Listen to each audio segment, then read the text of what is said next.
right. All right. So I'm gonna give you a vote. I'm gonna give you a vote, Jake. Okay. Either start with "History is a Lie" or start with the very first video with Steven Crowder.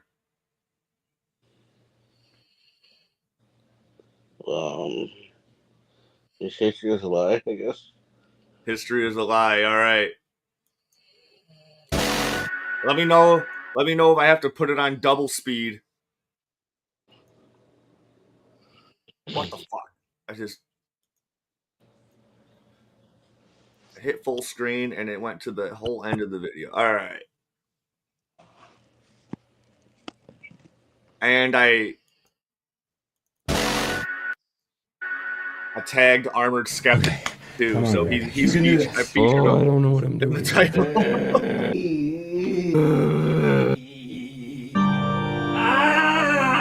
This is going to be very different. This dude is Jesus Christ. I think he is. He's Canadian Jesus.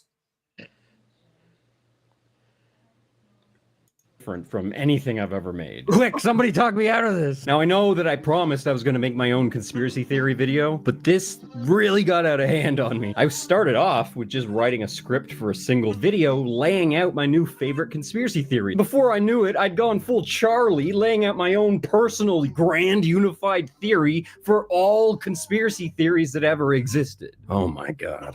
Welcome to the Armored Conspiracy Files. Does that sound dumb? I'm keeping it. Please debate with each other in the comments section. I'm just trying to have some fun and thought you guys would have some fun too. The conspiracy theory that sort of got me started into the whole genre way back in the day was the Giza Plateau. The Great Pyramid, the Red Pyramid, the Sphinx, and of course dozens of other structures, tunnels, and sites based on everything that we know on the historical. I don't know shit about pyramids. You know anything about pyramids? No. You do? Yes, I do. Nah. I think they're the coolest things in the world.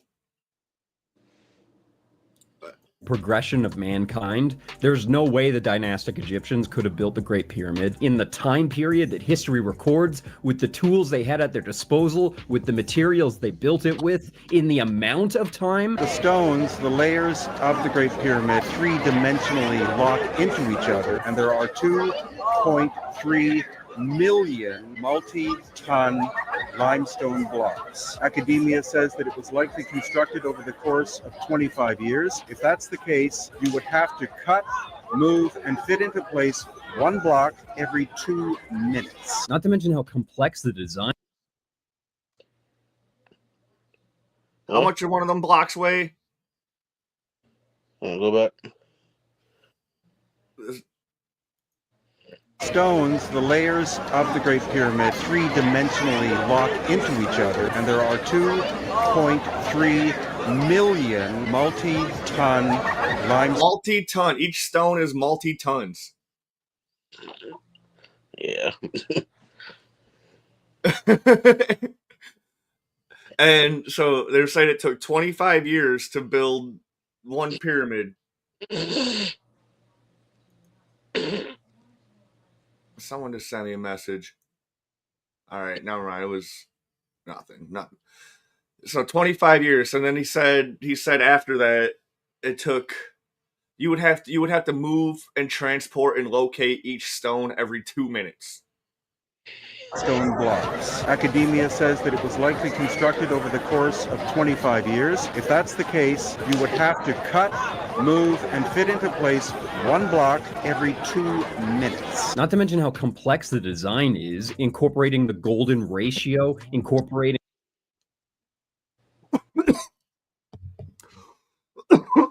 I still think that could be done easily with the amount of labor force they had. If you had people broken into teams, like these people are the cutters, these people are the movers, and these people are the fitters, and then you have multiple teams doing like so you have like 4 or 5 teams of cutters, like 6 teams of movers or whatever, and like I think it could be possible still. Yeah. And then you got the foreman. with like the parchment paper of blueprints of like how shit's the one dude not doing shit. Just how it is today, you know? The math for the dimensions of the Earth, including the distance of the Earth from the sun. It's in the geographical center of the Earth, pointing due north. The Great Pyramid isn't 4-sided, it's 8-sided. There's also the large granite blocks that are integrated to the interior of the pyramid that there's no way the dynastic Egyptians could have worked with. Copper's just going to blunt on granite. I can't believe it's going to cut the stone. We're going to put sand inside the groove, and we're going to put this saw on top of the sand, and then let the sand do the cutting. Will we see any progress in our lifetime? Yes, if you came back in an hour's time, you would see about a 4 millimeter cut. Sawing went wonderful once we switched over to using water with the sand. As you can see here, we achieved. That's still how we cut stone. I mean, not with a saw like that, but using water.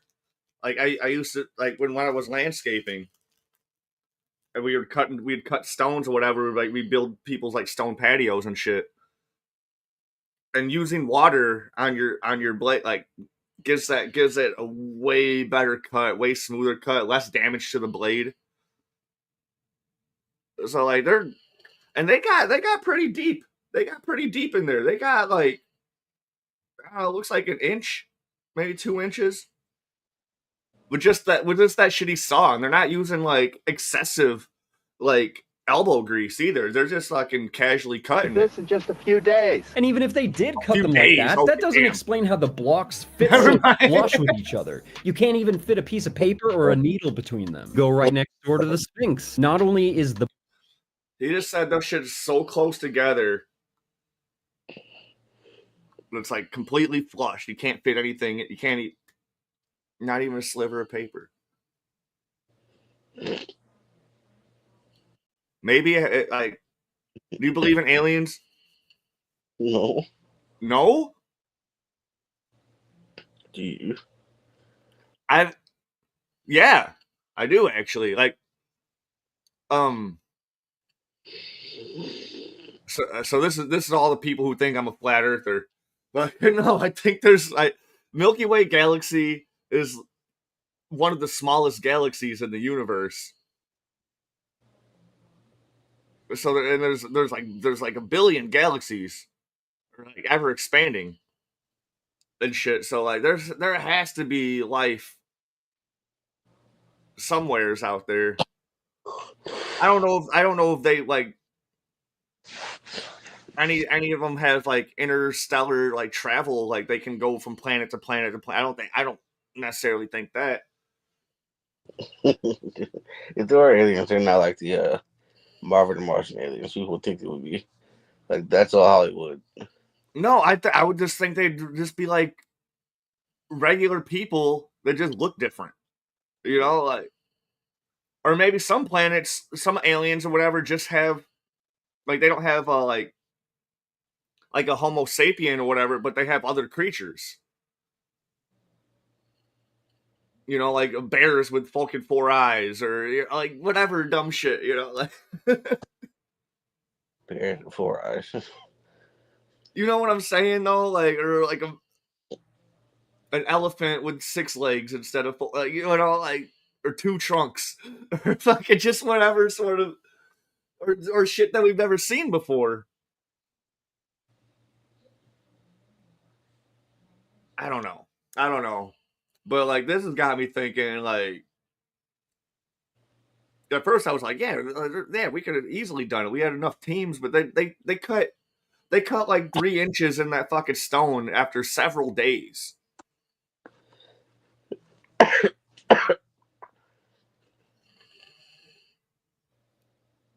So I don't know. I'm thinking like maybe they cut all the stones first. I don't know. The body of the Sphinx far more eroded than the head, suggesting that the head was actually recarved at a later date. But the walls around the Sphinx display advanced water erosion. Egyptologists believe that the Sphinx is between 3,000 and 5,000 years old. However, some geologists have suggested that the water erosion would require hundreds of years of sustained rainfall. And the last time Egypt had a climate that would explain something like that was between 10 and 20,000 years ago, meaning that the Great Sphinx is at least 12,000 years old. And it was when I heard about all this that I became forever addicted to unraveling the mysteries of ancient human history and trying to piece together a new timeline that actually explains everything that we see with our own eyes. That was just the intro. That was just the intro of the video. Glorified Mythbuster. What'd you say? He's a glorified Mythbuster. Yeah, but like, this dude put like has so much like evidence of the shit he's talking about, but then like he'll also be he'll also throw in the allegedlys and whatever.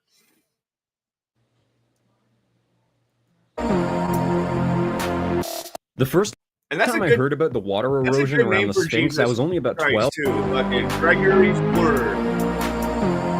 A good name for a modern day. The first time I heard about the water erosion around the Sphinx, I was only about 12 or 13 years old, but I remember it vividly. The people who presented the theory were mocked and ridiculed, and the fallout from the debate forced a spotlight onto an uncomfortable and major flaw in the archaeological community: their refusal to accept evidence that doesn't fit the accepted historical paradigm. But a lot has happened since the 90s, and our paradigm has shifted quite a bit, mainly because of the discovery of Göbekli Tepe, a pre-Neolithic civilization that predates the oldest known civilization, Sumeria, by around 7,000 years. Most people recognize Graham Hancock. He's basically the face of lost ancient history. I'm not really a huge fan, but I can't deny what he's done for the field. However, he and a few others in the field seem stuck, quite ironically, on an old, unflexible paradigm themselves. Also, John Anthony West, concerned with unpacking this lost civilization and solving the riddle of the Sphinx. And then there's Brian Forster. He's the one that woke me up to the fact that many megalithic sites have amazing stonework that we can't explain, but on top of that amazing stonework, there's terrible stonework that the world's shittiest mason wouldn't put his name on today. There's more to it than that.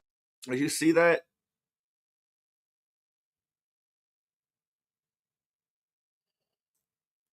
Did you see this shit? They do this in cities in America. Where like they'll just like cover up awesome looking buildings with shit that looks like this. That was like a Call of Duty thing. Like a military dude. Like the Shadow. What? You see the Shadow? That looks like a military dude. Like Call of Duty. Never mind. I haven't played Call of Duty in forever. No, it looked like some dude, like some army guy. The Shadow, like that at first glance. Like, are you talking about like this right here? Yeah. That's like some Call of Duty shit. Like, wait, what? Put his name on today. There's more to it than that. That's an oversimplification, but there's a lot of evidence to suggest that a lot of these sites, like the ones in Peru, were actually built a long time ago, then abandoned for some time, and then reoccupied later by the Maya and the Inca. And the Maya and the Inca even have stories themselves about how their cities were built by the gods. For example, this wall has extremely complicated cuts in the stone. Each stone is wedged so tightly together that you can't fit a piece of paper between. But behind the surface... That's so crazy too, because like none of these cuts are like uniform, but they all fit like perfect. The stones appear to have been melted into each other like Play-Doh. These design features make the wall almost earthquake-proof. Not that I ever took it too seriously, but I always followed research on the idea of Atlantis, the concept of this ancient advanced civilization that was wiped away by a flood, and we keep finding these hints. Later, I'd find out about the Younger Dryas period, a time about 12,000 years ago when the North Pole suddenly melted and then refroze, and at the same time, there's a noticeable rise and lowering of sea level. And the extinction of a good deal of megafauna in North America. That is, I didn't take this too seriously until just recently there was discovered a comet impact crater in southern Greenland from 12,000 years ago. When that baby hit, it would have vaporized a good deal of the ice cap that would have rained down on the Earth for months, and because of its close proximity to the Arctic Ocean, that impact would have caused a massive tsunami that would have wiped across a good deal of the northern hemisphere. Together, those two effects would have made it seem as if there was a massive global flood. This helped to explain some of the impressive carvings that we found at Göbekli Tepe, which seems to depict the story of a great comet. Comets have always been considered bad omens throughout history, and perhaps that's because collectively we have a historical memory of this major impact event. So, if this is true and we've unlocked Atlantis, and we've managed to prove that they were more advanced than later civilizations, does that mean that they were completely wiped away by the flood, or did some of their knowledge survive? And why did the free... What do you think?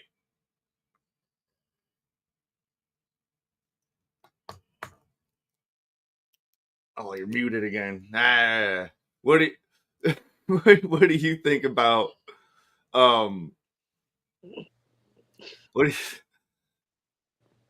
the whole like Atlantis thing, the meteor that hit Greenland that could have possibly caused the Moses flood, or the Noah flood? I don't know if that's what he's hinting at with the global flood.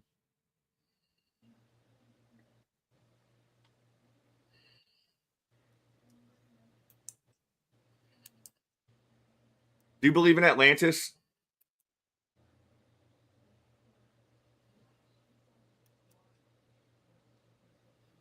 Jake?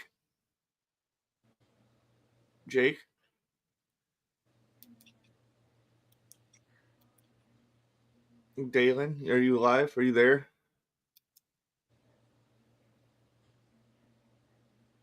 Did you go doo-doo?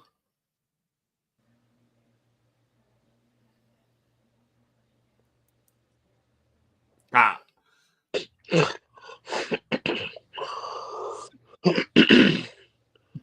Did you fall asleep? No. Do you believe in Atlantis? No.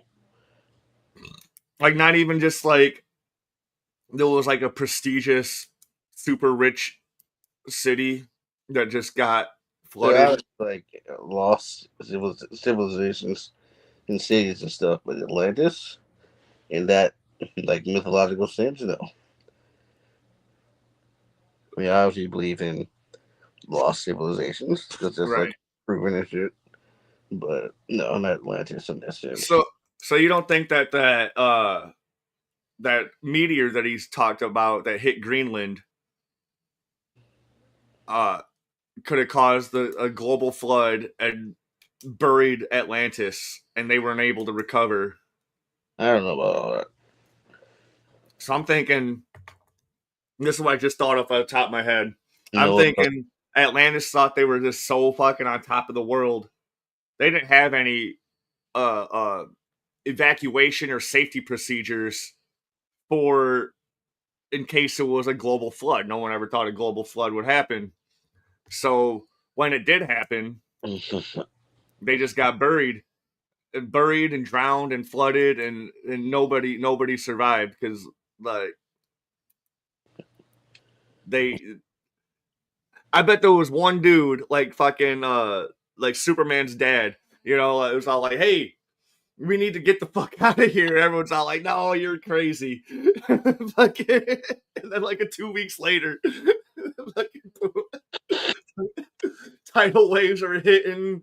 It's fucking storming. There might even be meteor fragments from the one that hit Greenland falling down. That's what I'm thinking. Oh, fucked up. There was one scientist, dude, that like knew what was gonna happen. They're just fucking, no, you're crazy.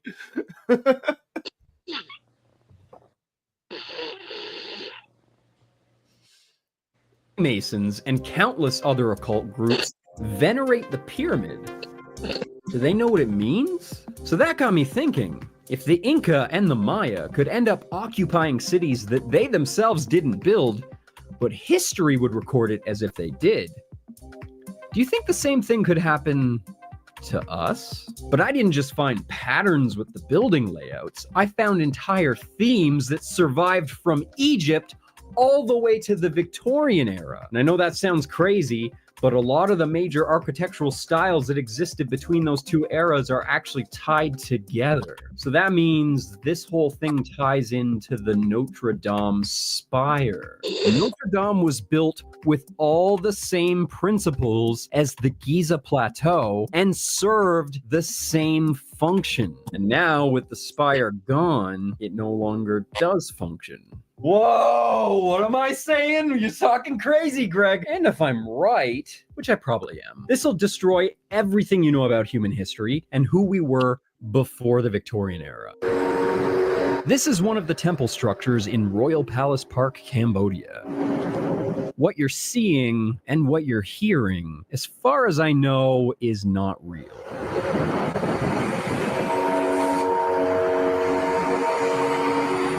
All the sources of this video lead to a single flat earth YouTube account. The shit, you can tell the shit's not real. Like, birds were like disappearing and like reappearing in this fucking video. Like, these lights, I don't think are really there. But you go back and you can see the birds. Like, watch the sky. Like a witch's Everything you know about human. What? like a witch's tomb or something like that. Witch's mansion. But watch the sky, dude. You'll see the and who birds we were disappearing before the Victorian era. This is one of the temple structures in Royal Palace Park, Cambodia. What you're seeing and what you're hearing, as far as I know, is not real. Bird disappeared. All the sources of this video Really mowing the lawn. Huh? Tell somebody mowing their lawn. More than what? Tell somebody mowing their lawn. It does sound like they see me mowing.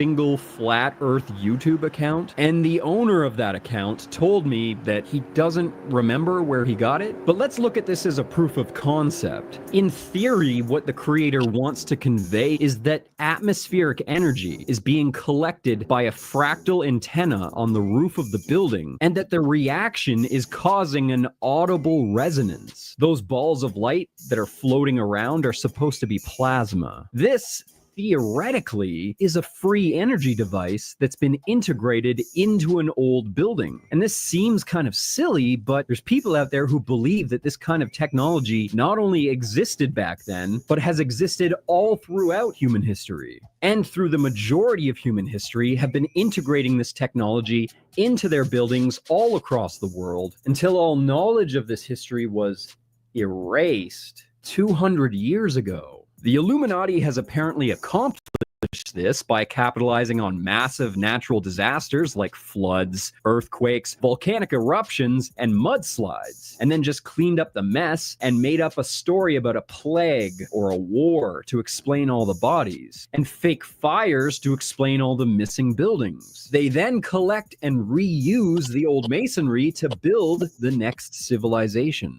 Masonry? Lying around? Free for the taking?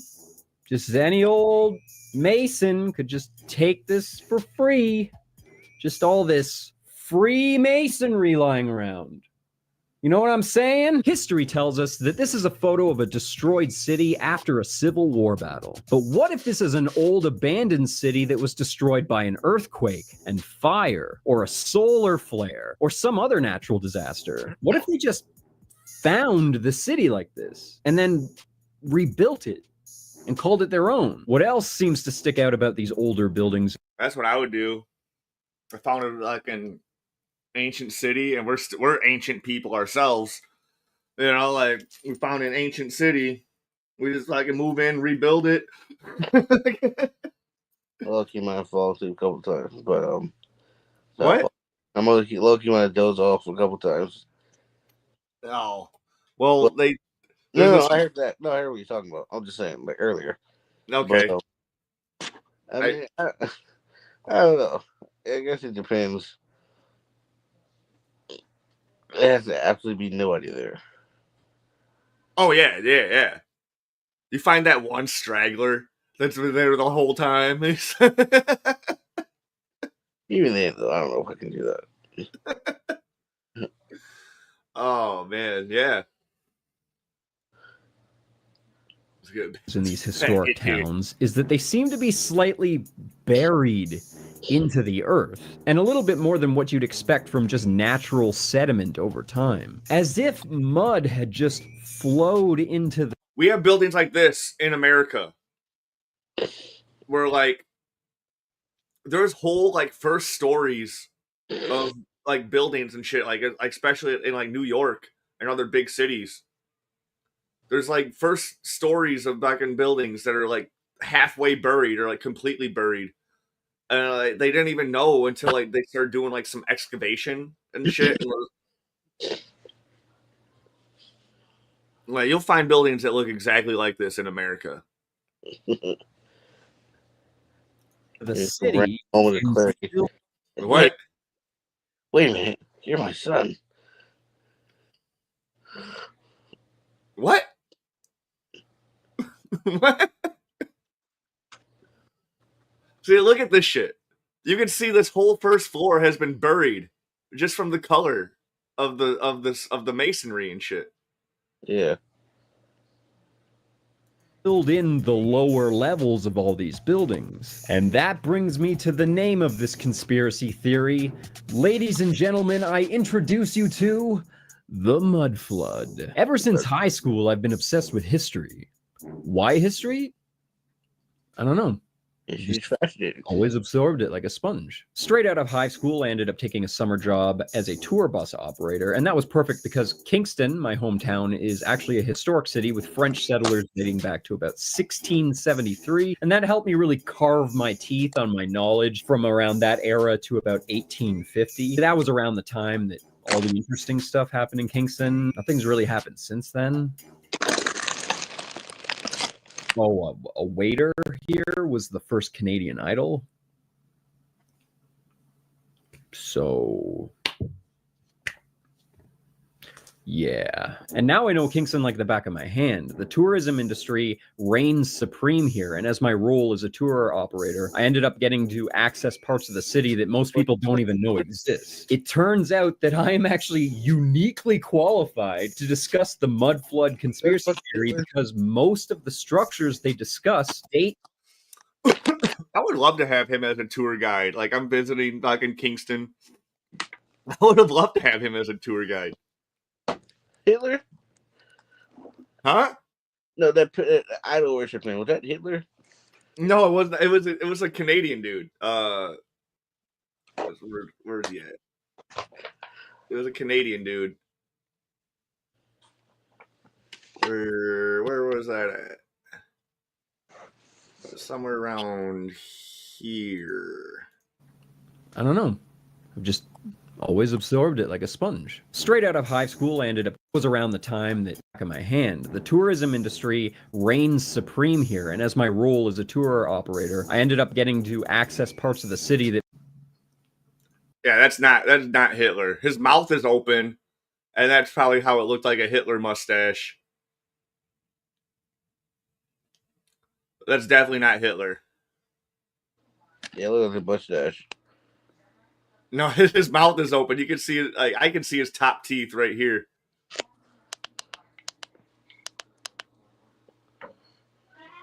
And like, I can't. Even if I could zoom in, I couldn't be able to read this text. It's so blurry. What does it say? No, I can't read it even if I get up close. So, yeah. And now I know Kingston like the back of my hand. The tourism industry reigns supreme here, and as my role as a tour operator, I ended up getting to access parts of the city that most people don't even know exist. It turns out that I am actually uniquely qualified to discuss the mud flood conspiracy theory because most of the structures they discuss date between the 16...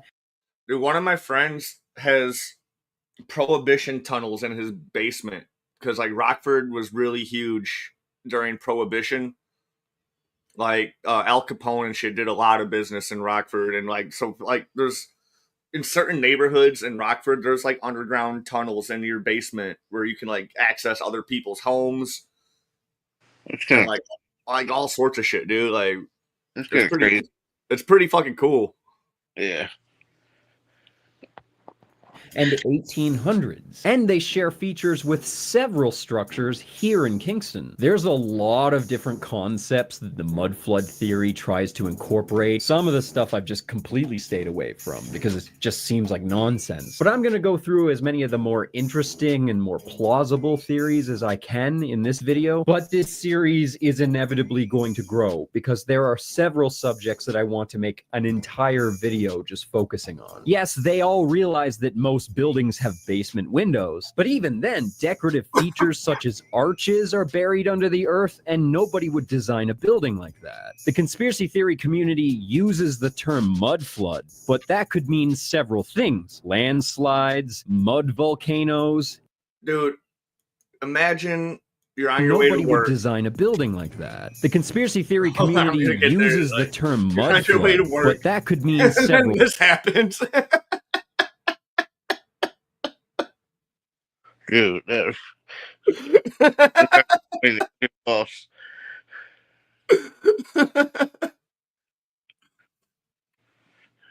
Dude, when I was in California a couple of years ago, none of the mountains looked real.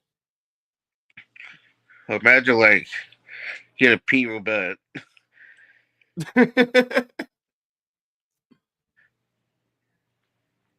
Oh my god. I just know I'd rather be right here than somewhere in here. I'd rather be right here.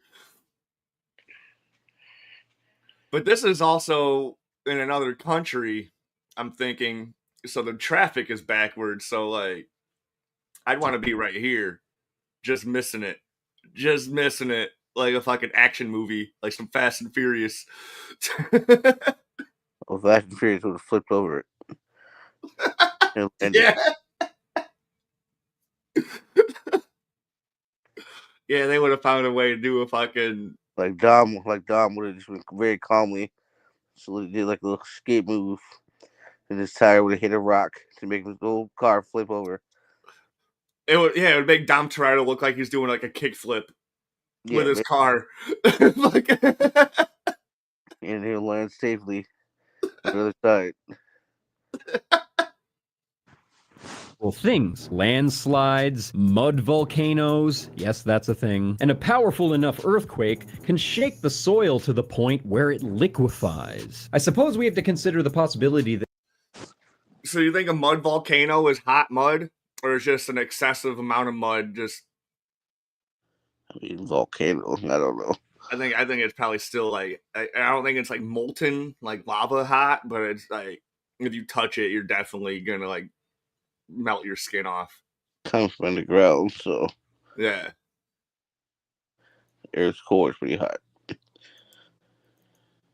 That sediment that's been built up over time. But cities get buried under the earth all the time. Now, nobody in the mud flood community can seem to agree on whether or not there were several mud floods or just one, and if they all happened at the same time around the world. But the mud flooders present some pretty compelling... Every time he says mud flood, I think of Hermione. Because she's a mud butt. Mud blood. Almost every single one of these cities has been buried under at least one story of mud, and that there is no record of this happening. And this is all around the world. Russia, France, England, Japan, China, Singapore, Australia, Turkey, India, South America, Mexico, United States, Canada. It's common knowledge that Rome was buried under feet of earth. Egypt was buried, of course. Using this logic, I went around my hometown to see if I noticed the same thing. And you know what? I did. In fact, almost Every single feature these mud flood cities have resemble Kingston, Ontario. Most original structures that stand today date between 1830 and 1850. There's a big mess though, because before the Kingston Heritage Committee was created, they would just level buildings indiscriminately. Now you have to do an archaeological dig every single time you want to build something downtown, and every single time they end up finding foundations for older structures. One thing mud flooders will do is they'll start throwing photos at you of just random people excavating mud. Some of them, completely out of context, makes it seem like maybe they're just digging out a buried city. But others, you can't really deny that that's what they're doing. Here's an anomaly for you in Omaha. This is St. Mary Magdalene Church. The city apparently decided to regrade the streets and level out all of the steep hills. So people started digging out the church, and after they finished excavating it, they discovered that 2 stories of the structure were submerged under the earth. Do you see where these faux pillars? So, like, here's a question: did they lose access to the basements of the, like? So, like, as I said, 2 stories of that church was submerged.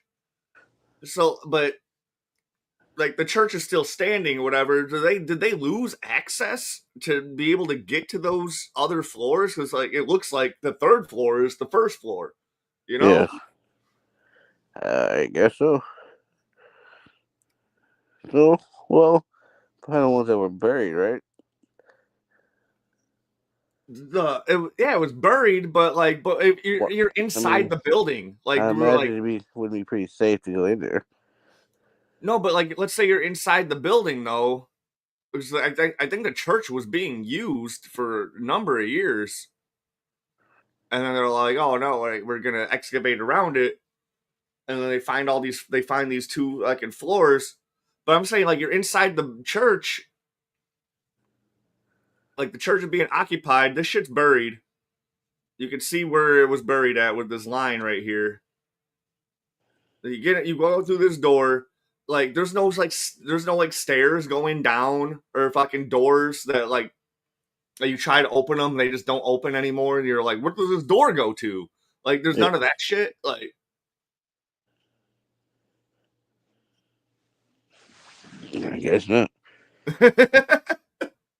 Flare out at the bottom. This is an indication of where the ground level should be. And you see this side? All these beautiful arched windows? Okay, well, this one's actually an easy debunk. An article in the Omaha World Herald says that during the street grading, they hired a contractor to build the bottom story and the foundation area. However, I will admit that it's very strange that they would build a brick foundation for such a tall, heavy structure that's obviously built on soil instead of bedrock, but I'm no building expert. And some of these depictions show grand structures that either seem to be in the middle of nowhere or have no landscaping around them at all. Then there's these photos of cities like the Vatican, where the entire city is completely empty. Yeah, maybe they evacuated the city just to get these pristine shots. If they went through all the trouble to evacuate the entire city, you think that they could have asked this guy to get out of the shot? Maybe it's a little bit awkward that he's just standing there. Oh yeah, you got these vagrants hanging out by the statue over here. Hey guys, get the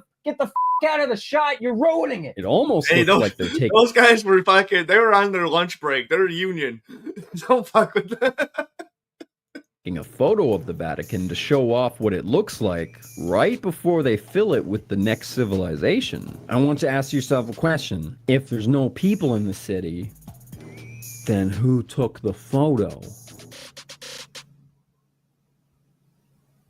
These should be bustling cities. How do you build up these giant cities if there's no people in them? I mean, this seemed to have been a global event, right? Surely there'd be some sort of record of this happening. But instead, there are stories like this. The downtown of the city of Chattanooga is a floodplain and apparently used to flood regularly in the 19th century. This apparently is not so much of an issue anymore, mainly because the street level of the entire downtown was raised. The problem with this is that nobody knows when this street raising was done, where it was done, or how. I don't know exactly when this happened because there are, to my knowledge, no. I'm going to be right back. What? Okay.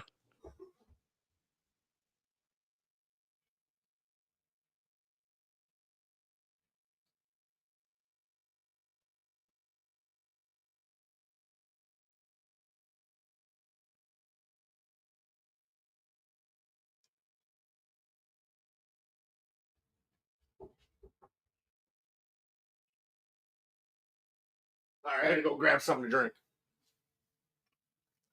Ugh. As I was running off, I heard you go like, what? I was like, I'll be right back. Oh. So good. No firm record. What? It's all good. All right, Elliot. Just ordering my mother some dinner. Oh, you're not cooking today? I don't feel like it. I'm getting tired of cooking.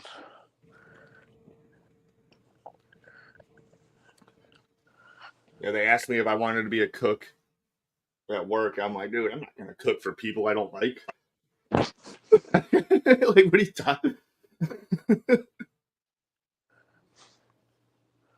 That would objectively show, hey, here's what we did and when we did it. But most people have said this was done sometime in the late 1880s. But the mud flooders are not so sure about the 1880s theory. A handful of photos have survived from the region that predate that time. The fact that this is matched by another window on the other side and there's a door in the middle just tells you that this most likely was an entryway to a business. This guy goes on to show that a retaining wall was built on the outside of the structure, theoretically so that they could add the fill on the other side. However, I also found an old photo of Chattanooga that shows retaining walls used to stop water from entering the building. So I don't really know what to make of this. You can see some of the tops Right of back. arched windowways. All right.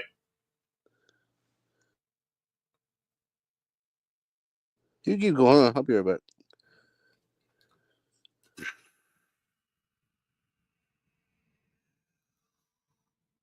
Oops. I wanted to do this one. Beep. I'm pausing it for pausing's sake. When you return, we will return. I'm going to check my messages in this short little meantime. None of these hoes.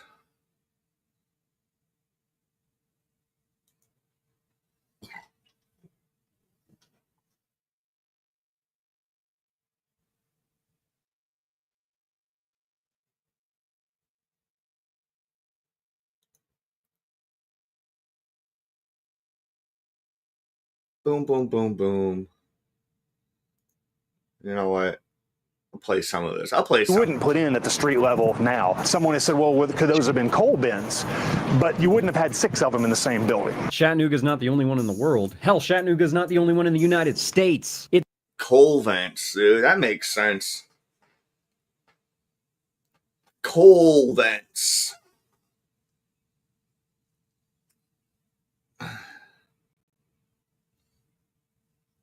It's basically the exact same story in Leavenworth. Now this is downtown Leavenworth, but below my feet, there's an underground mystery down here that not a lot of people know about or can tell us why it was created. It is a city perhaps long ago used for commerce. Windows, doors, and narrow paths lead you to the storefronts. We know that it was pretty secretive, whatever it was that was down here, because not too many people know anything about it. The underground world stretches several city blocks and possibly beyond. Some speculate this was created in the 1800s. Even Kingston's City Hall is quite questionable. The whole basement is lined with archways that were buried under the soil until fairly recently. You can see examples of these large arches in the west wing, which is the back of the structure, but also all the way along the front of the structure. Almost all of these today have been converted into windows and doors, but the point is that they weren't designed to be covered. Yet in photos from the 1860s, you can clearly see that the building is buried all the way up to the main floor. Market vendors are actually using the main floor as storefronts. You can't even touch those windows today. They're too high up. I never understood why they...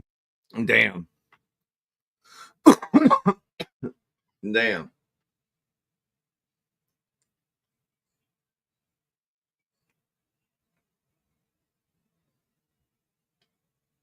Damn.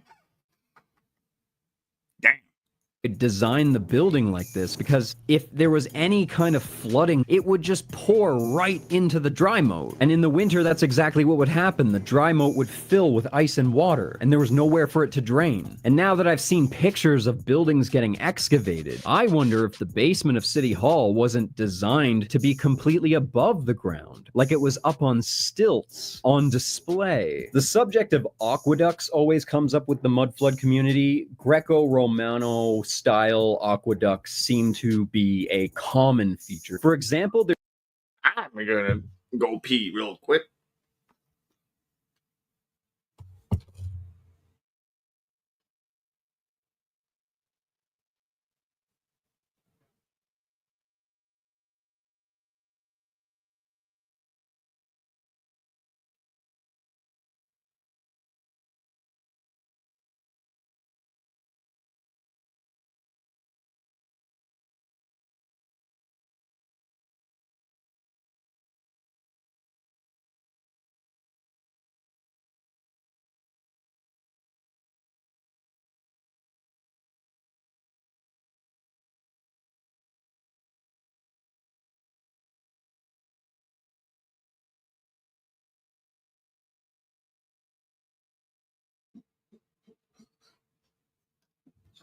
I'm back, dog. I'm back, dog. All right. there's a Romanesque aqueduct in Mexico. You want aqueducts? Kingston has one of those too. Maybe. Well, technically it's in Napanee, which is actually 30 minutes outside of Kingston. A small section of this bridge is made of stone, and though there has clearly been some restoration work done to it, especially around the base, which has more concrete, there doesn't seem to be any kind of record of any kind of stone bridge being built here, and there seems to be no record of this restoration. I know this is just probably a bridge. Another thing synonymous with the mudflood is star forts. There are some pretty intricate designs, and though many still stand today, there are some drawings of older ones that will really blow your mind. That's cool. You can see how it was. What body of water is this? Lake of Geneva? Lake of Geneva? Which is like the town is called Lake Geneva in Wisconsin.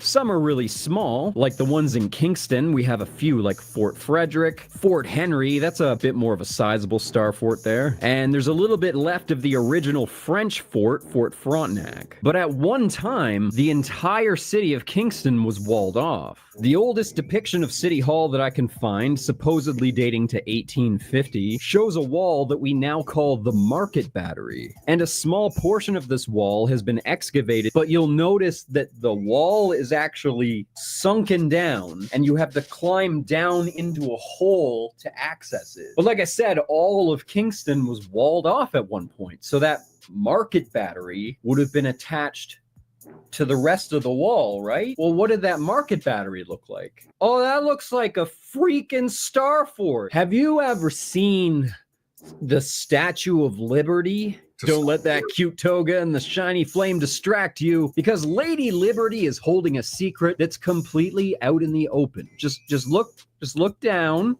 Lower. No, lower.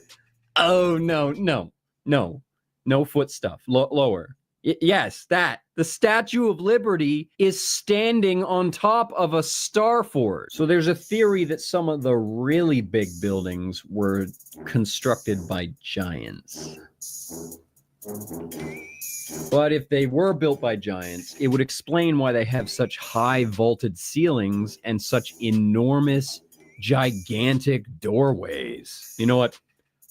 Let's save this one for another video. The art of map making is very serious. There are liberties taken. Yes, sometimes islands are misshapen, but map makers were meticulous. They wanted to be as accurate as humanly possible. But then you find stuff like this. What is this? I've asked several Americans, hey, what did your teacher tell you about why California used to be depicted as an island? And they all replied, what? The world used to know California as an island. Again, map makers wouldn't just screw around. People needed these maps to navigate.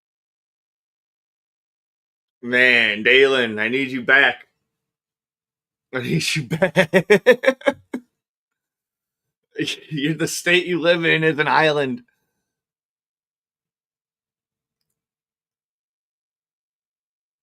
Oh my gosh. I need you back. You've left me. You've left me with nothing.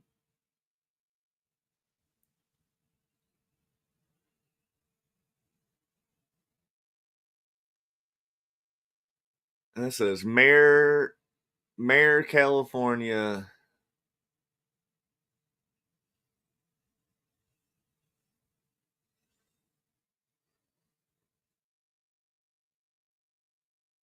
When were these maps being made? Like, who was coming over here? I need you. My bad. Oh, dude, all right. I was just crying for you. All right. Dude, so we're going to rewind a little bit. We're getting into fucking cartography. Yeah, I was just saying out to my mother and stuff, so. Hold on, we'll go back to here. Arched windowways that you wouldn't put in at the street level now. Someone has said, well, could those have been coal bins? But you wouldn't have had 6 of them in the same building. Chattanooga's not the only one in the world. Hell, Chattanooga's not the only one in the United States. It's basically the exact same story in Leavenworth. Now, this is downtown Leavenworth, but below my feet, there's an underground mystery down here that not a lot of people know about or can tell us why it was created. They couldn't move that cup for the fucking shot. They just left it. Nah, it's ghetto.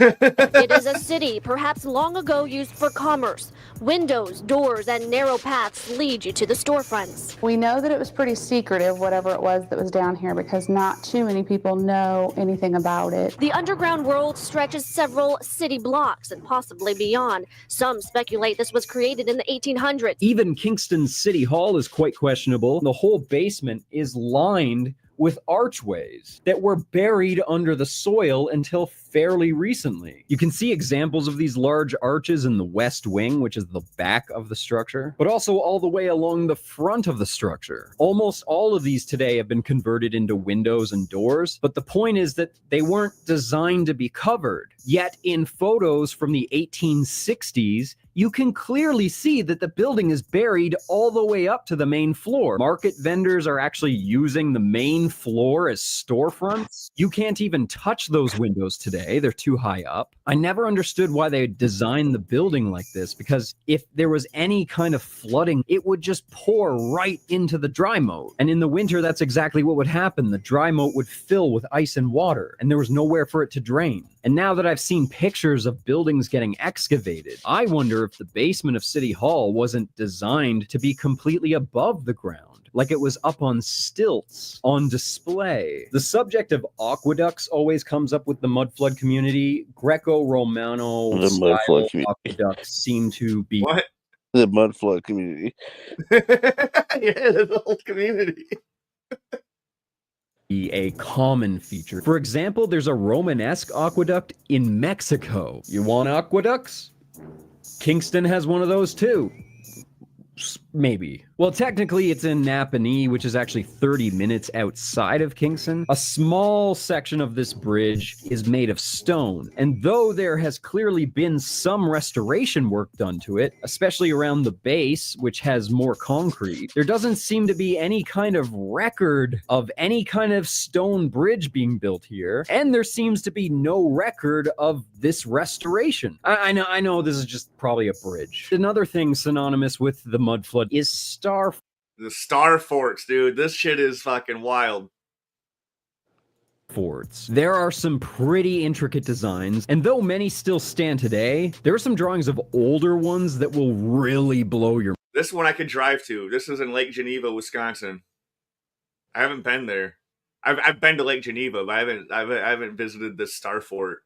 But I like it. I think this is cool. Like, you can see how like erosion has taken a play just from fucking Lake Geneva. Lake Geneva. Yeah, it's a pretty big like touristy town in Wisconsin. It's pretty nice. It's pretty nice out there. Yeah. Your mind. Some are really small, like the ones in Kingston. We have a few like Fort Frederick, Fort Henry. That's a bit more of a sizable star fort there. And there's a little bit left of the original French fort, Fort Frontenac. But at one time, the entire city of Kingston was walled off. The oldest depiction of City Hall that I can find, supposedly dating to 1850, shows a wall that we now call the Market Battery. And a small portion of this wall has been excavated, but you'll notice that the wall is actually sunken down, and you have to climb down into a hole to access it. But like I said, all of Kingston was walled off at one point, so that Market Battery would have been attached to the rest of the wall, right? Well, what did that Market Battery look like? Oh, that looks like a freaking star fort. Have you ever seen the Statue of Liberty? Don't let that cute toga and the shiny flame distract you, because Lady Liberty is holding a secret that's completely out in the open. Just look down. Lower. No, lower. Oh, no. No foot stuff. Lower. Yes, that. The Statue of Liberty is standing on top of a star fort. So there's a theory that some of the really big buildings were constructed by giants. Do you believe in giants? Giants. What? No. There's giants that exist today. Like Yao Ming. Yeah, I mean, there's people taller, you know what I mean? Yeah, they're giants. Like, I'm not talking about like Lord of the Rings type giants. I'm just talking about just like above Nephilim. average height people. Nephilim. But if they were built by giants, it would explain why they have such high vaulted ceilings and such enormous, gigantic doorways. Look at this dude is definitely a giant.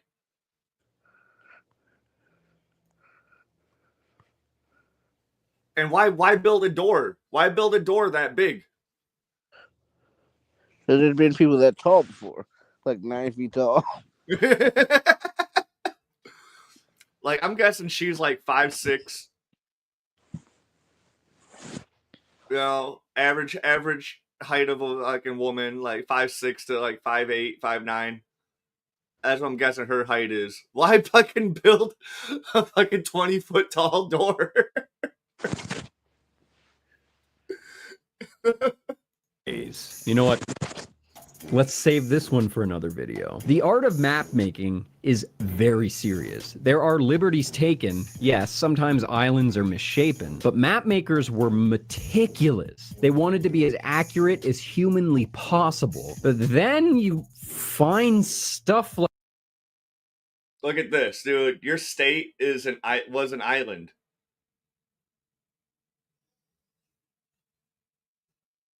And we know California is actually bigger than this, so like I think sea levels drop down proportionately to like connect all this shit together.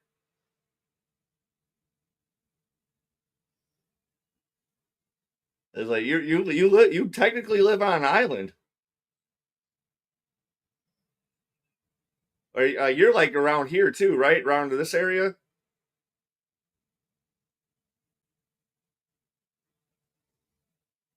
Oh my bad. Let me see. You're like around. You live like around this area. The Bay Area. Or are you like more like? Are you or do you live in this fucking? Do you live in this strait that exists right here? What would you say, like San Francisco? San Francisco's more like right around here, right? Yeah, Or around is it in this strait? around that area here. What? Around that area, yeah. Around here? Yeah. Like this. What is this? I've asked several Americans, hey, what did your teacher tell you about why California used to be depicted as an island? And they all replied, what? The world used to know California as an island. Again, map makers wouldn't just screw around. People needed. This is multiple different map makers that are. Give me like 2 seconds. All right.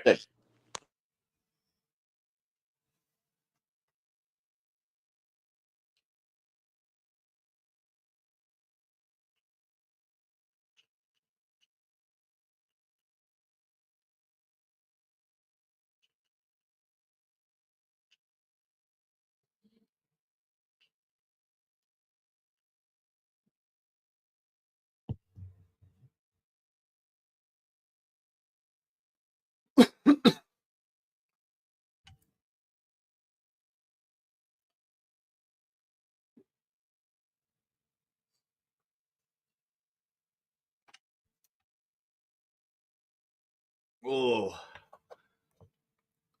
it was longer than 2 second day. Now, but this shit is so crazy.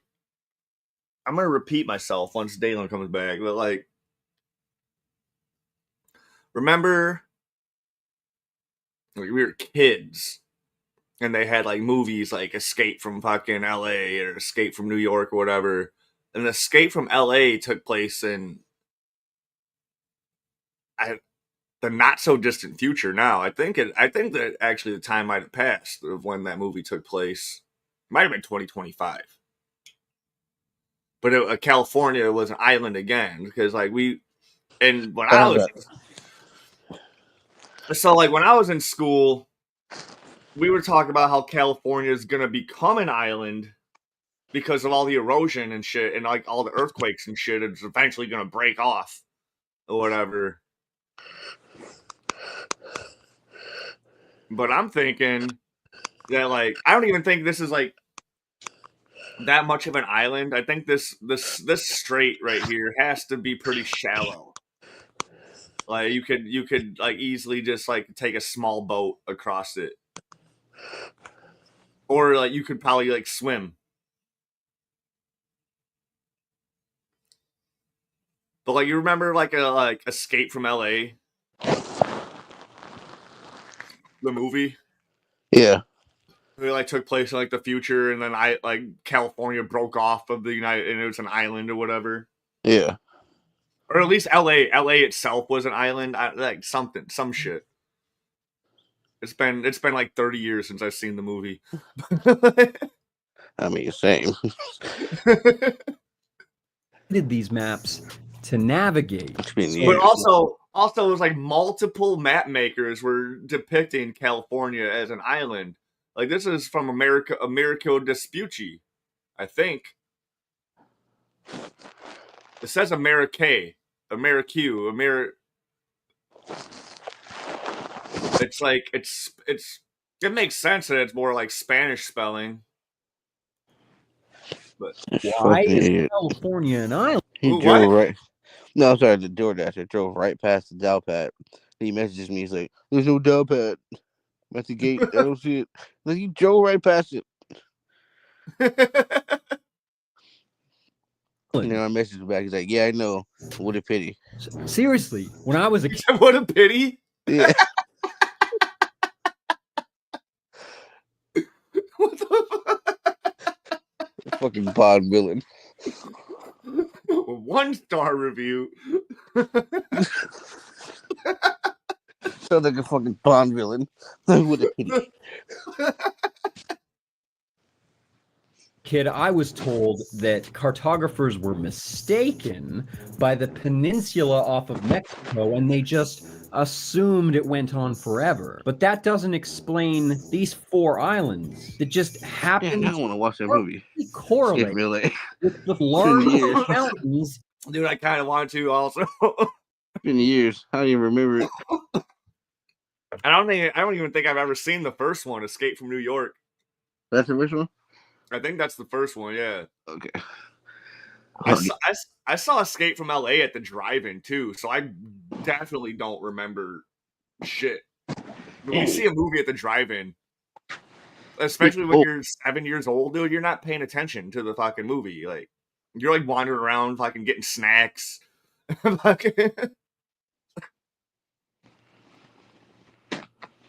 And like, drive-in theaters suck too because you have to put a speaker like inside your car that like detaches from like this little like post. Put it in your car. So like unless you're in your car or somewhere near the speaker, like you're not gonna hear the movie. Like, you're not hearing it like a movie theater quality fucking like Dolby Digital fucking surround sound. Like you have the one little speaker in your car window. Yeah. In that region. Oh, and this is my favorite part. Where's San Francisco? The city by the bay. Oh, it's by the bay, but it's by the wrong bay. It's supposed to be at another bay. So how does that happen? Whatever it was that filled in the... I have no idea. How does the Bay City be built at the wrong bay? I have no idea.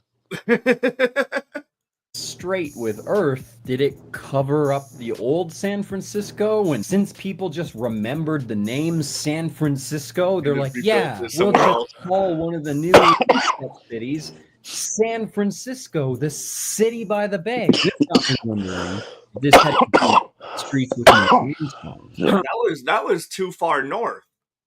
Hold on. Oh, they're like, yeah, we'll just call one of the new reset cities. That's fucking way too far north to be San Francisco.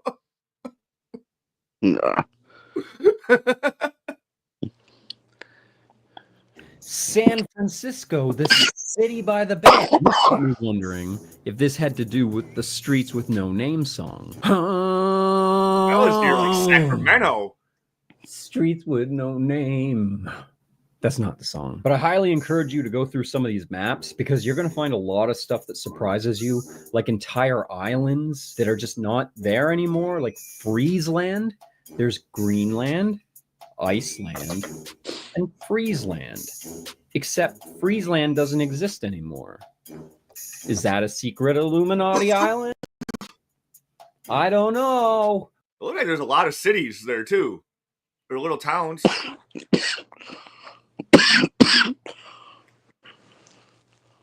There's a bear. Hell, these cities. Huh? I don't have none of those cities anymore. There's like a map. But I'm going to say yes.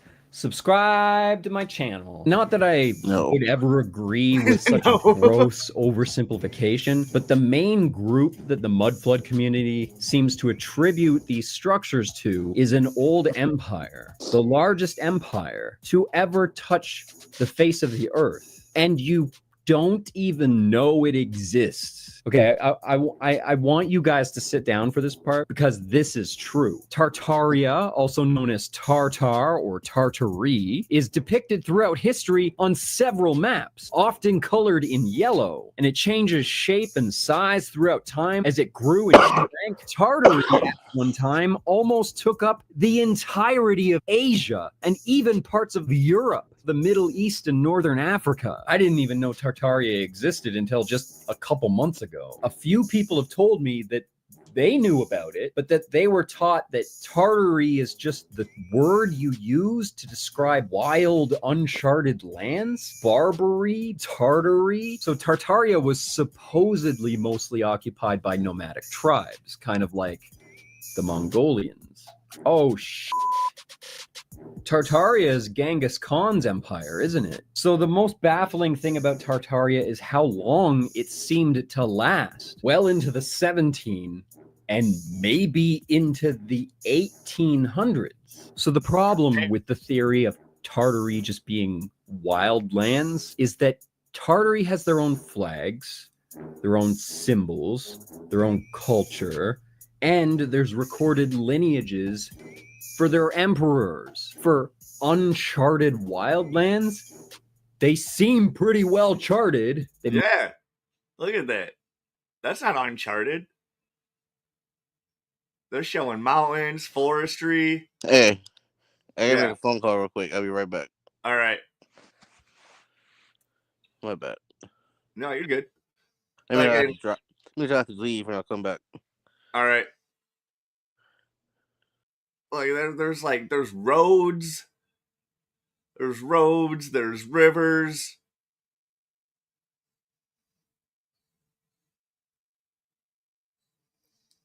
Like all this, dude. Like, is it right? We're right here next to Armenia. There's part of the Europia.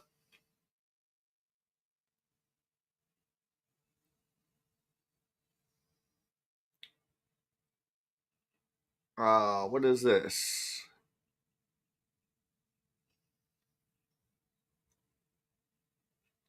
I wish I could read this fucking. It's all like in Latin. This is Nipars, Nireg, Che. So this is close to China.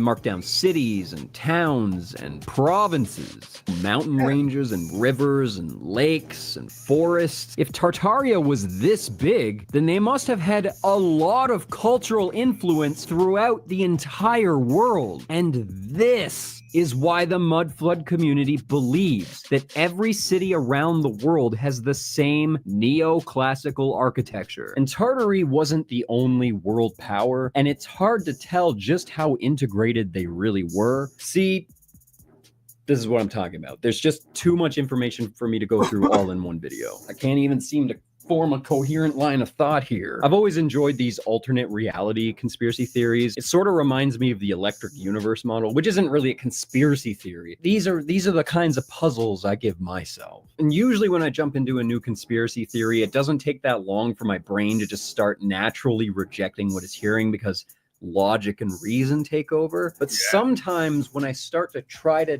debunk something, I can't grasp on anything and I just keep falling deeper and deeper into the rabbit hole. Sometimes that's because the information you're getting is fake, like the UFO phenomenon. And unfortunately, UFO phenomenon, fake.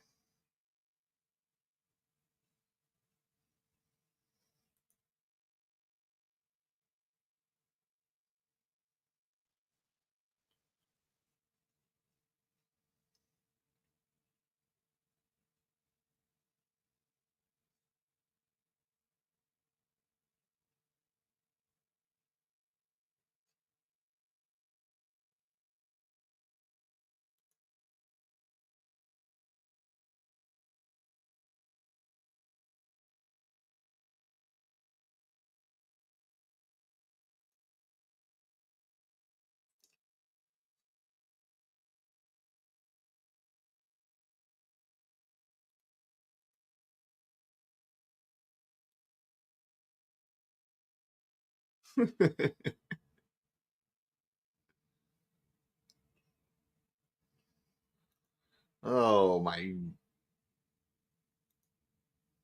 All right.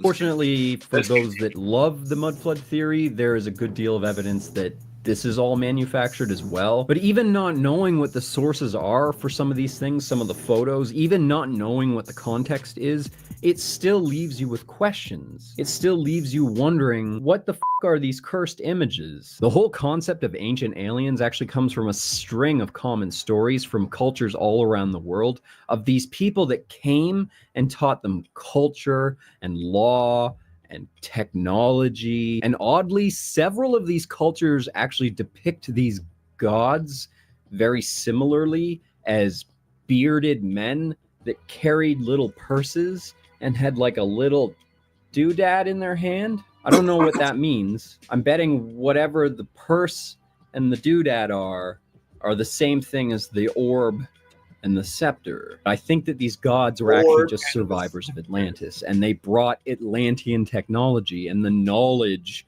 that Atlantis had accumulated. But I'm having so much trouble trying to fit it all in right now. Like, I don't know if they were trying to rebuild Atlantis. For example, were the pyramids in Mexico already there before the Atlanteans showed back up? Or when they showed up, did they build a brand new style of architecture? Yeah. Yeah.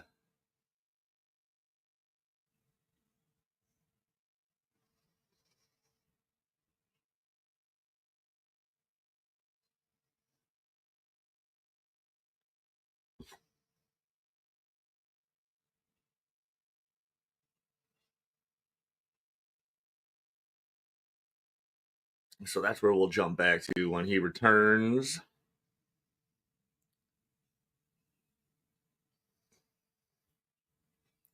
I'm just having trouble trying to make this whole conspiracy theory work. If the Tartarians, if they're the ones that built all the neoclassic, neo-Gothic style architecture, then who built the original Greek and Roman stuff? Around the time that I started looking into the mud flood, the movie Aquaman came out. And that's when I started to wonder why Atlantis is always depicted as having Greco-Roman architecture. I mean, yeah, it's dumb to assume that all the artists that have ever depicted Atlantis know that they're depicting Atlantis as Greco-Roman. So this is where we integrate the conspiracy theory that we have the historical timeline completely wrong. One book that has like a whole series of equations that you can use to figure out what the astronomical layout was at the time that the structure was built or that the events happened, so that you can tell what time period that it was supposed to really happen in. Sir Isaac Newton was actually one of the proponents of this theory, and he believed events like those that happened in the Greco.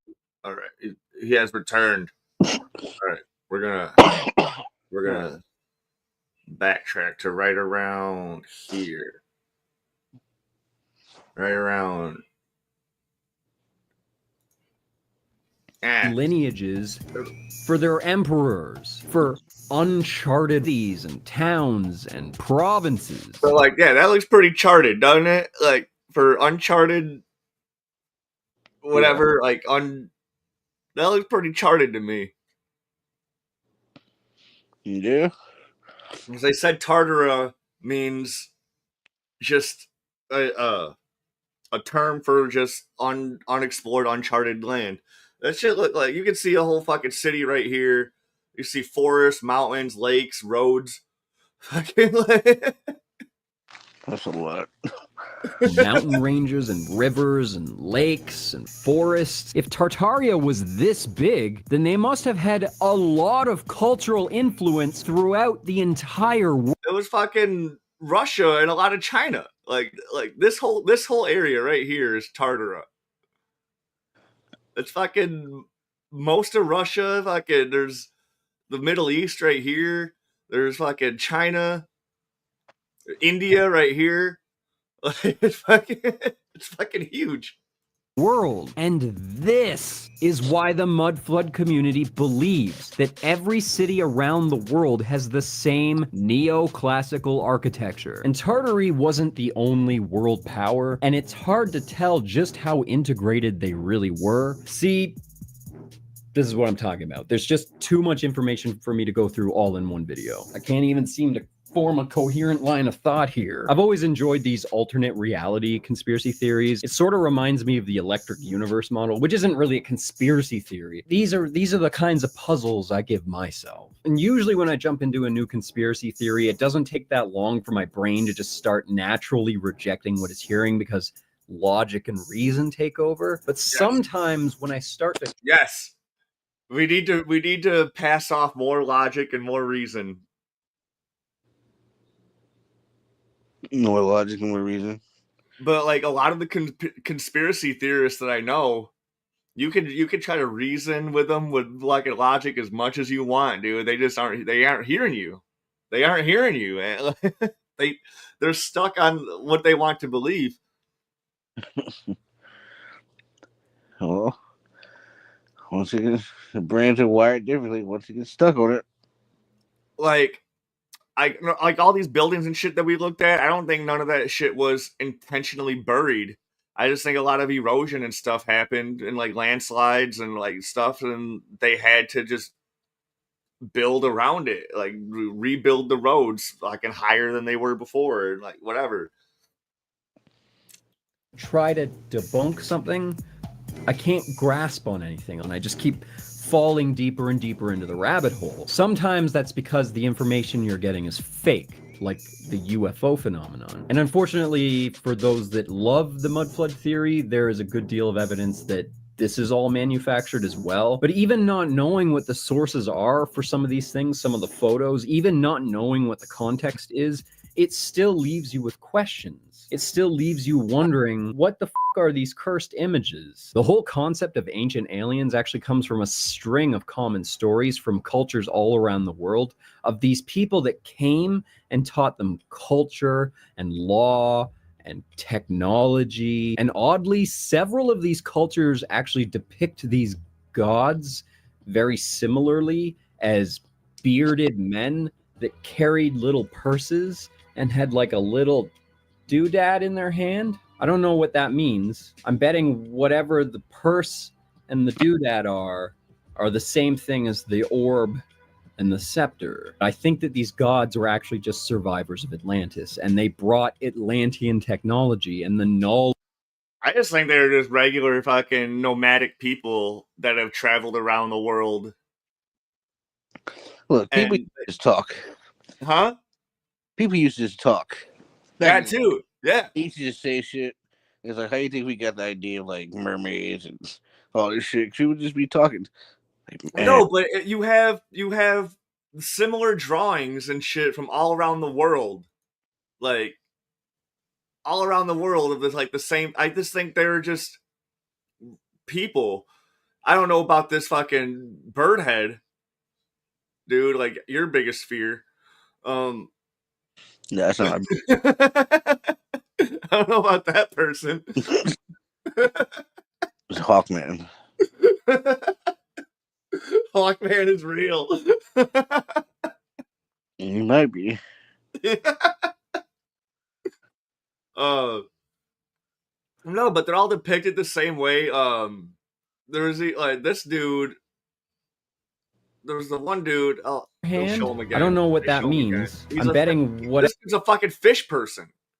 So like him coming from Atlantis makes sense. Like this dude's got scales. Ever the purse, like a tail, but he's got feet too. Like what is this person? or just some dude who just got creative and just carved some shit into stone. Yeah, some good weed back then. They were smoking opium, bro.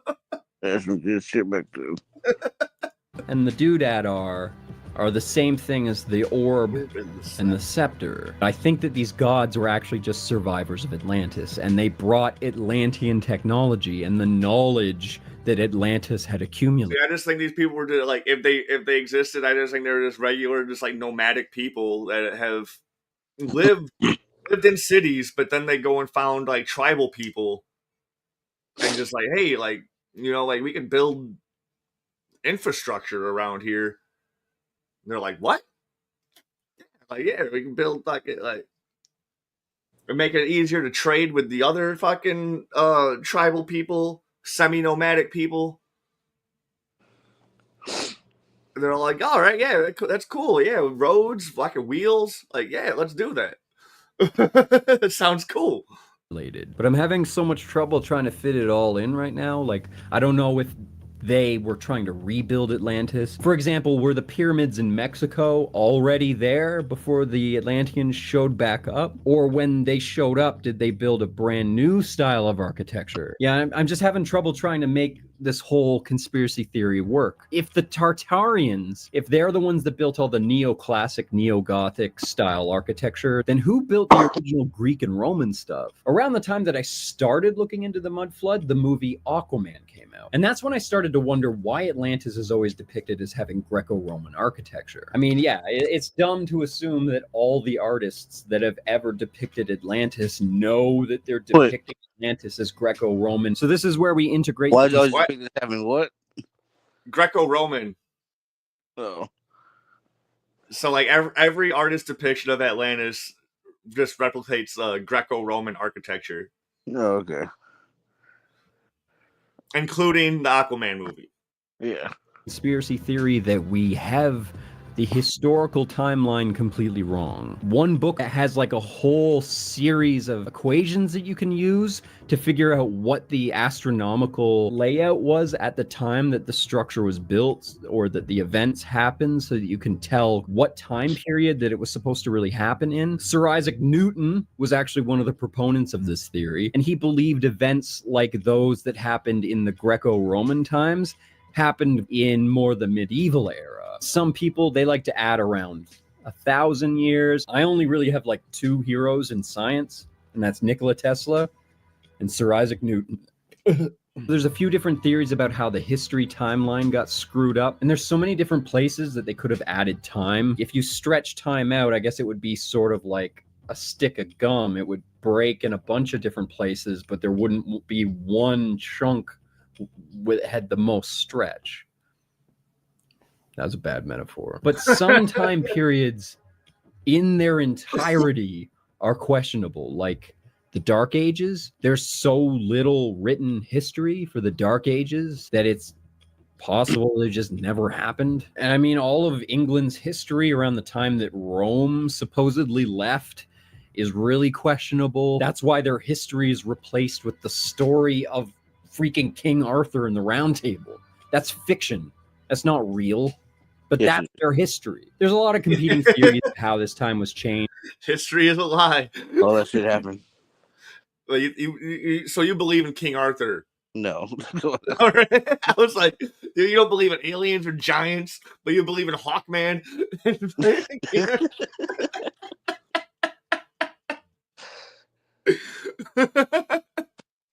But the most commonly used argument was that Pope Sylvester II and Emperor Ottoman III, glad I remembered that, they teamed up and basically added years of history so that they could say that they were the rulers at the turn of the millennium into the year 1000. One of the theories is that the entire Roman Empire is a lie, and that it's a giant cover-up to explain missing Tartaria history, missing history for other empires and nations and kingdoms that are gone now. But that's a hard pill to swallow because there is so much written history and archaeological evidence that Rome existed. So sorry that I can't really buy into that one, guys. What I can believe, though, is that Rome had this technology. So if Greece is in the Middle Ages, then how does it really fit in?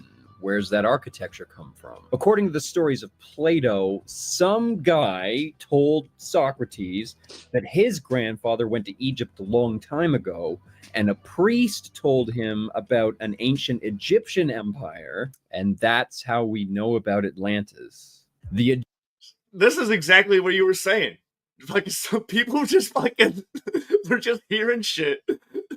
Yeah. They just say shit. It's just like, what? And it just got passed on generation to generation.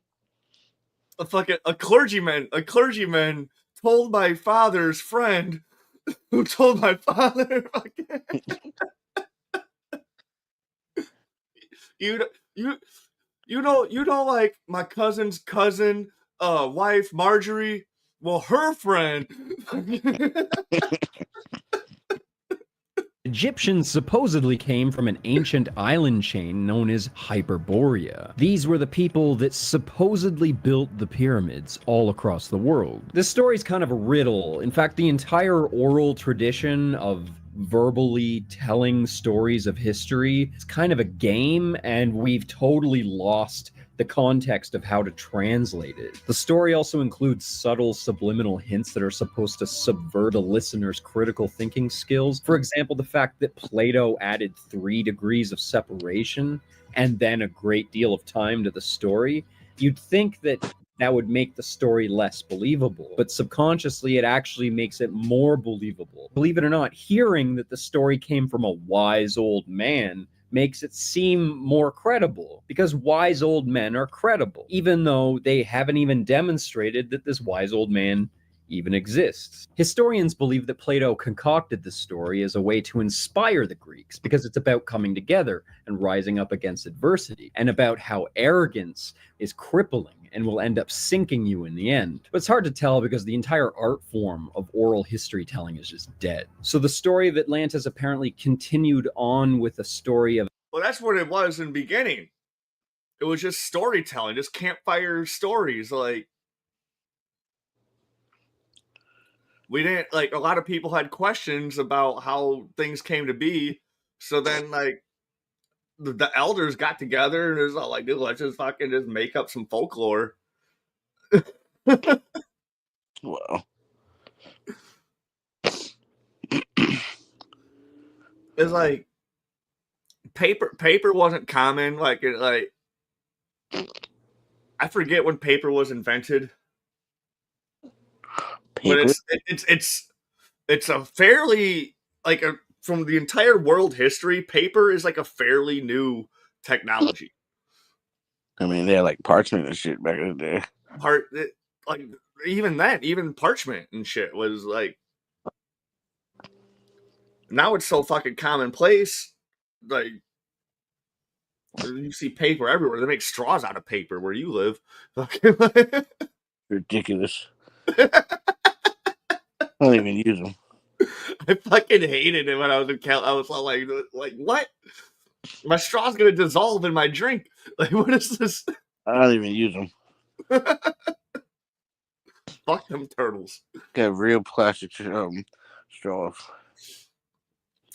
No, but then, like, you can't even find, like, in California, you can't even find, like, loose change on the ground because, like, nobody accepts cash anymore. Everything's fucking card only. Or they used to, damn it, what the hell? Usually accept crypto. Oh my god. Yeah, I've been seeing that shit all over the place. Crypto ATMs. Bitcoin ATMs. I'm like, dude, like, fuck. Of another empire that followed up afterwards and then was struck down by lightning. I wonder if that's supposed to be Babylon? And Babylon, or at least the Tower of Babel, is always depicted as being Greco-Roman. Maybe the Greeks were actually just using old... That shit just looks cool. Like, look, that shit just looks, like, nice. I think that's why people like this architecture, because it just looks cool. Probably. That's what I think. Anyways, I know this was a weird video. I didn't really, like, debunk anything. I like to be as skeptical of this stuff as possible, but really I need to set this up for you. Otherwise, the whole rest of the series won't make any sense. Part 2 is going to be really good, though. That's probably going to be my favorite video in the series. I'm going to be going into Nikola Tesla, his Tesla Tower technology, what he was trying to do with that. And not that I want to say I'm smarter than Tesla or anything, but I figured out what he was doing wrong. The technology that Tesla was using to draw atmospheric energy out of the sky, which is a real thing. I'm going to be going into all the science of that. I'm going to demonstrate how Tesla's design was kind of backwards. He had this idea of providing free energy to the entire planet, but the main thing that we need to see is if Tesla's concept of free energy could work within the domed buildings. Yeah, you could fit a Tesla tower inside of one of these. I think he's gonna. I think part 2. I don't remember. I have watched this before, but it's been years. This is a 5-year-old video. Like Jeremy put me onto this shit, and this was originally just supposed to be a 3-part series, but then it extended even further. So like, remember, like back around here, he was talking about those spires. Like right around here, he's talking about these spires on these buildings. Yeah. I think those were meant to be like a Tesla coils type shit. Like these spires were supposed to help bring in atmospheric energy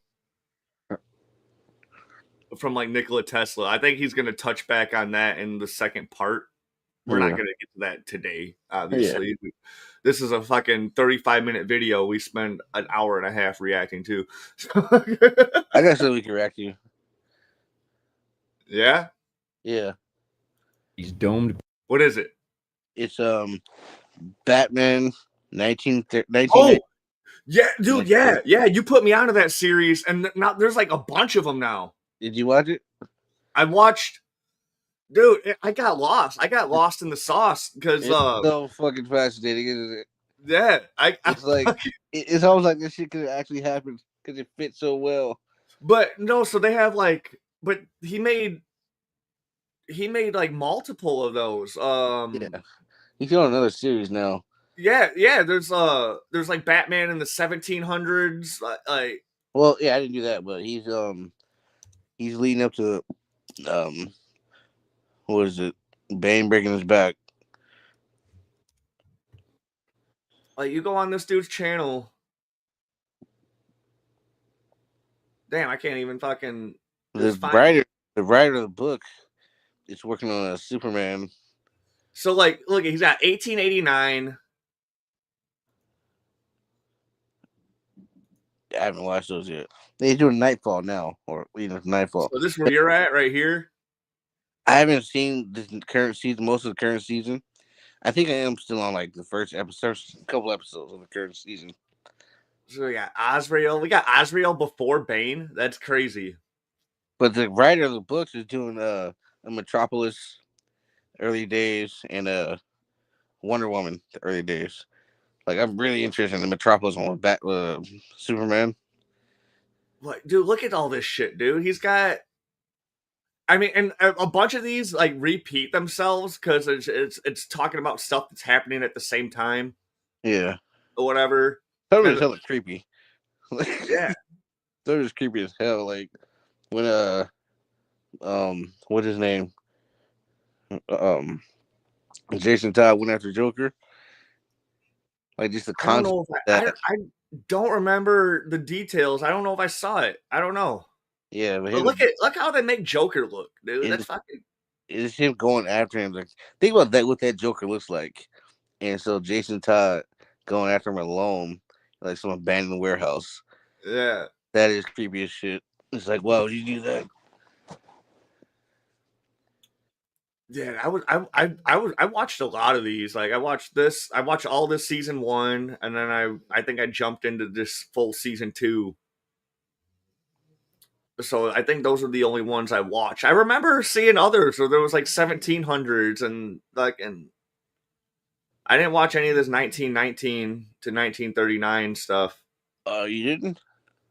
I don't know. I only watched the 1880. Wait, no. I did. Yeah, that's what I watched. I watched season 1 and season 2 of 1919. Oh, okay. But yeah, there's the 1889 shit. And I thought there was another one that was even like earlier than that, like a 1700 one. But I must have been mistaken.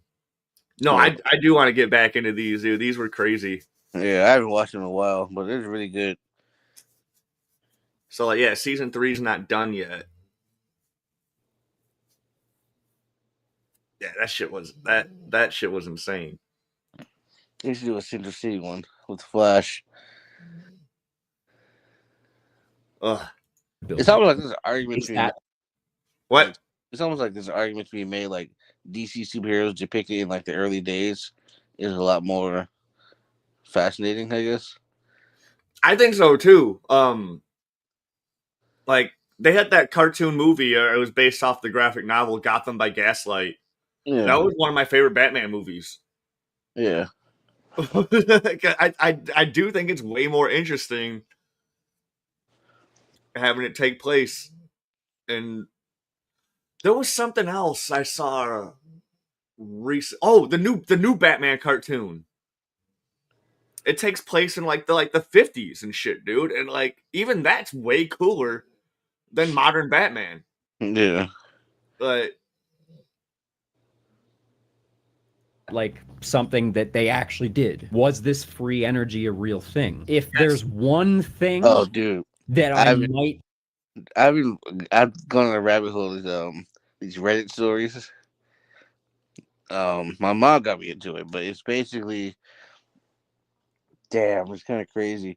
Like, so you'd have to look at it, you'd have to watch it to get it, but it's like these stupid AI generated stories, and they animate them. It's like the most ridiculous scenarios, and it's so fucking stupid, but it's fascinating. It's like it's kind of entertaining at best. you'll have to send me a link. I'll send you a link to one of them if you want to watch it. I will. I will. But I've been watching this shit. Like, here's one that says, during a fight, my half brother accidentally revealed that our parents had abandoned me in the trash. So stupid shit like that. Dude, that sounds like what's that one YouTuber? His mother-in-law borrowed my savings for family emergency. I discovered she funded sister-in-law's lavish wedding. What's that one YouTuber that makes those fucking like fake wholesome videos? I spent my savings on my brother's medical bills. Sister demands I buy her a dream house too. Dude, yes, I want. A lot of I want to watch all of those. a lot of it is like family screwing each other over, and it's like they be like, "Oh, don't be so dramatic. It's like, stop being so selfish. I needed it. He needed it more. Like, come on, we're family." Oh my gosh. Husband's family served me expired Christmas dinner while everyone else ate fresh meals. What was that one shit, dude? I don't know the name of it. I'm gonna look up wholesome YouTubers.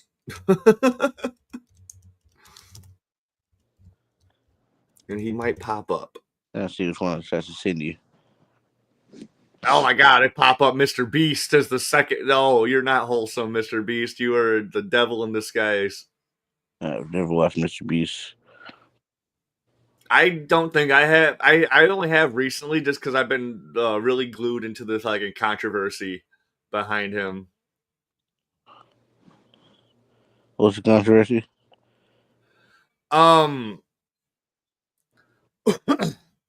There's a lot of shit going on with Mr. Beast. For one, he's best friends with Logan Paul and KSI. No.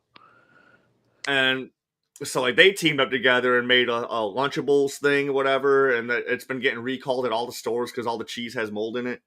Yeah. One of the people he hired for his team, whatever, Ava Chris Tyson, has multiple accusations of SA towards other members of the team and just other fans and shit. Another member of their team they hired, they keep on moving around his position or whatever because like they want to keep him on staff even though he's like extremely like problematic. He keeps on expressing his interest towards other male members of the staff, and they're not cool with that. Like, there's this dude who recently quit Mr. Beast or whatever, Dog Pack. He's made like a 3-part video essay of a bunch of shit that goes on behind the scenes at Mr. Beast Labs. It's all fucked up. It's all fucked up, and like a lot of people are now like coming out against him and shit. And I'm all for it. I'm all for it. Like, I don't like people being corrupt, but if they are corrupt, I like them being called out on it. You know? I sent you, by the way. Huh? I sent Okay. you. All right. I'll check those out. Oh my god. This is one of them, but that'll lead you down to like a bunch Yeah, of them. that will lead me. Yeah, exactly. A lot of it's stupid, but it's like, dude, they and people been calling out on this, but they kept using the word palpable, and it's just like it got so annoying that people started calling them out in the comments, like, stop using the fucking word palpable. Right. It's like when someone learns a new word and they just use it all the time. Yes, it was so annoying. Like, even I gotta know this shit. It's like, man, find a new word.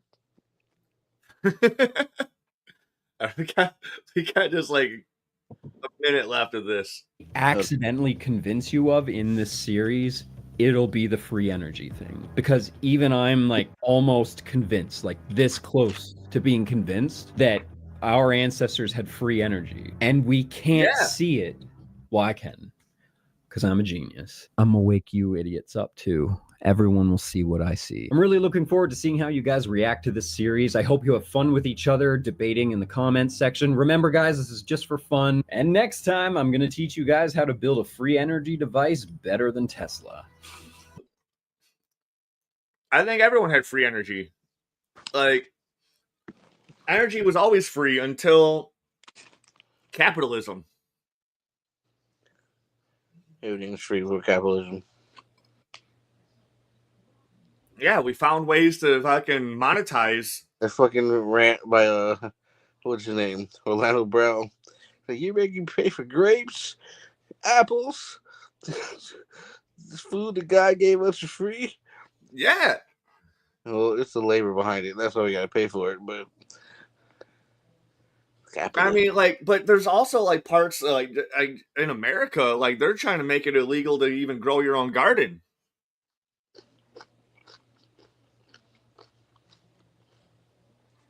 It's like, no. You can only get it from the farmers. You can only get your grapes from the vineyard. Like, you can't, like, a chain link fence is the perfect place to grow grapes. I remember I had a neighbor. Grapes grew along his part of the fence. And me and my buddies would eat the fuck out of those grapes. They weren't they weren't ripe yet, but like we'd eat them. Like sometimes they're better when they're not all the way ripe. The green grapes have a little bit of sour to them. Ooh, it's so good. Your neighbor probably listening right now. They're like, those little fuckers. We did have one listener when you said that. They went away. So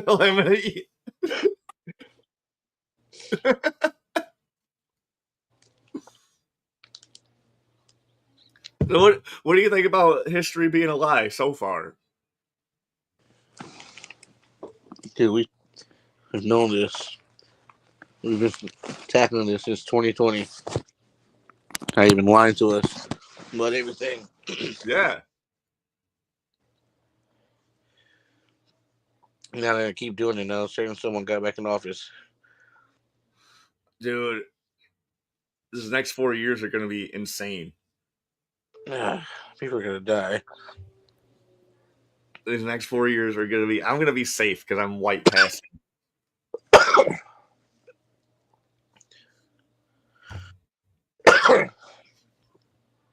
But yeah, like...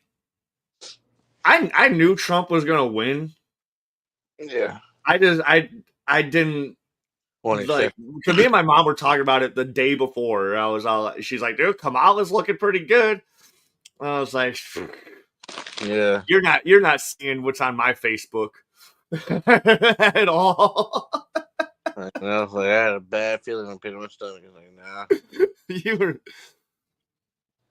I didn't realize I was friends with so many Trumpers until like the last two elections. Whatever, it was pretty mild. It was pretty mild. This one. I had no idea how many fucking Trumpers I was friends with on Facebook and shit, dude. I was like, my like For You page, like my home screen was fucking red flags. But I'm talking like Republican red flag. Like it was, my whole shit was waving red. And then I had like the few friends that I actually talked to regularly. I was like, dude, we're fucked.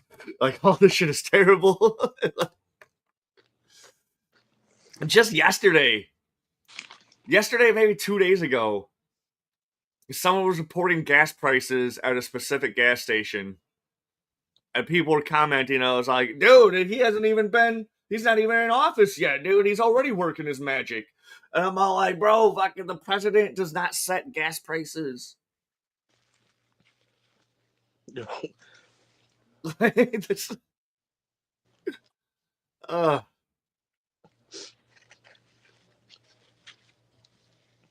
just crazy. It was yeah. Are you still alive? Yes. I actually should end it, but yeah, you probably got some juice to tell me. Thank you guys for tuning in. I don't know if Dalen will be with me, but I'll be reacting more to Armored Skeptic stuff. There's some other stuff we're gonna be reacting to. I don't hate you if you voted for Trump, but like I did lose some. I'm disappointed. Okay, Ryan Sheckler. Why'd you do it, Sheckler? Huh? I'm talking to Ryan Sheckler. One of my favorite skaters growing up. Voted Trump. Damn.